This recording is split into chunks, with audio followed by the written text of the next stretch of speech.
আমি অনেকক্ষণ যাবত দাঁড়িয়ে খেয়াল করতেছি চাচা জুতাগুলো পলিথিন বন্দি করতেছে। আহারে জীবন, মানুষকে আল্লাহ তাআলা কত ভাবেই না রাখছে।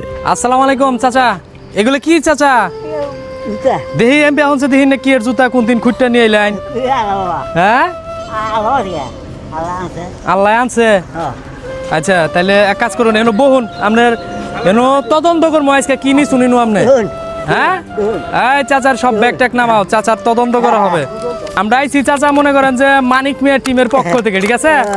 আজকে আপনার তদন্ত করা হবে। আপনি বলে অনেক দিন যাবত এই জুতা টুকান। হ্যাঁ হ্যাঁ, আপনার ছেলে মেয়ে নাই? বিয়ে দিছেন? দেখেন এই যে এই বয়সে বৃদ্ধ চাচার যদি এরকম ভাবে জুতা টুকাইয়া খাইতে হয়, এইরকম দুঃখ তোবার জায়গা আছে কোনো? দুঃখ তোবার জায়গা আছে না? কোনো দুঃখ তোবার জায়গা নাই। চাচা দৈনিক জুতা বিক্রি করে কত টাকা ইনকাম করতে পারেন?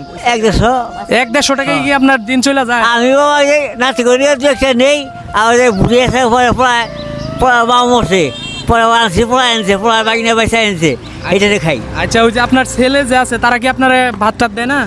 খাই না আমি। আপনি খান না কেন? খাই খেয়ে তার 3টা পড়া, হ্যাঁ 3টা পড়া পড়ার হাওয়া করে, হ্যাঁ পড়ার পিঠে পাথর, হ্যাঁ চলা হয় না।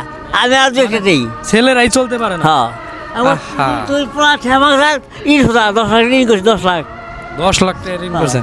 দেখেন একজন মা বাবা তারা ছেলে সন্তানদের জন্য তাদের